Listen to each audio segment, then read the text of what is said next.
அனைவருக்கும் பொங்கல் நல்வாழ்த்துக்கள். அனைவருக்கும் பொங்கல் நல்வாழ்த்துக்கள். இந்த வருஷம் வந்து சிஎம் கையால் வாங்கினதால எங்களுக்கு ரொம்ப சந்தோஷமா இருக்குது. ஒரு கிலோ அரிசி, ஒரு கிலோ சர்க்கரை, ஒரு முழு கரும்பு, வேஷ்டி சேலை 3000 ரூபாய் வாங்கினதால ரொம்ப ரொம்ப சந்தோஷமா இருக்குது. இது வந்து எங்களுக்கு ரொம்ப உபயோகப்படுத்தும். எங்களுக்கு வந்து பொங்கல் கொண்டாடுறதுக்கு ரொம்ப சந்தோஷமா இருக்கும். நன்றி, வணக்கம். நாங்கள் இங்கே தான் நஜர்த்து போகிறோம். இப்போ பொங்கல் பரிசு தொகுப்புலாம் வாங்கிட்டீங்களா? வாங்கியாச்சு, எல்லாம் வாங்கியாச்சு. எப்படி பொங்கல் பண்டிகை கொண்டாடுறது எவ்வளோ யூஸ்ஃபுல்லாக இருக்கும்? பொங்கல் பண்டிகைக்கு ஒரு 200 ரூபாய் பண்டிகைக்கு பசங்களுக்கெல்லாம் கொடுத்துட்டு செய்யணும். 3000 ரூபாய் காசு கொடுத்துருக்காங்க, சந்தோஷமா? சந்தோஷம்தான், சந்தோஷம். எவ்வளோ யூஸ்ஃபுல்லாக இருக்கும் அந்த காசு உங்களுக்கு? எனக்கா பசங்களுக்கு கொடுத்துட்டு கொஞ்சம் கொஞ்சம் பேரனுங்களுக்கு கொஞ்சம் வீட்டில் கொடுத்து பசங்க கொண்டாடு. பென்ஷனும் வாங்குறீங்களா நீங்கள்? 1000 ரூபாய் பென்ஷன் பென்ஷனு இப்போ 3000 ரூபாய் எவ்வளோ யூஸ்ஃபுல்லாக இருக்கும் உங்களுக்கு மொத்தமாக?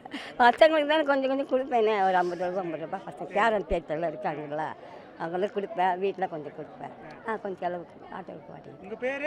என் பேர் ஆர் பொல்லம்மா.